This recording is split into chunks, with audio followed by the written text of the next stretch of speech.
Nëpërmjet një letre publike, Verdi Morava, një nga të arrestuarit për rekrutimet e shqiptarëve, që kanë shkuar në luftën e xhihadisteve në Siri, duke pretenduar se janë shkelur të drejtat, kërkon që avokati Popullit të ndjekë nga afër grevën e tij të urisë, që ka hyrë në ditën e 12. I dyshuari deklaron se ndërsa mbahet në paraburgim prej muajsh, ai është lënë në arrest dhe askush nuk e ka pyetur. Morava pretendon se i është privuar jo vetëm liria, por i është dëmtuar edhe figura morale. Të njëjtën gjë thotë edhe i ati 48 vjeçarit Dielli Morava.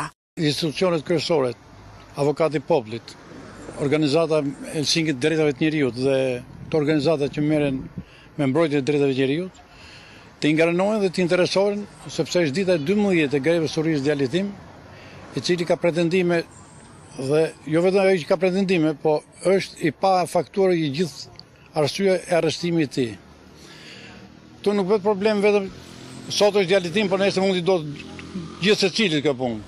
I kontaktuar në telefon nga Top Channel, drejtori i përgjithshëm i burgjeve Artur Zoto konfirmoi grevën e urisë të paraburgosurit, ndërkohë që këshilltari i prokurorit të përgjithshëm Albi Serani tha se Morava së bashku me 9 të arrestuar të tjerë dyshohet se kanë dërguar shtetas shqiptar për të luftuar në Siri.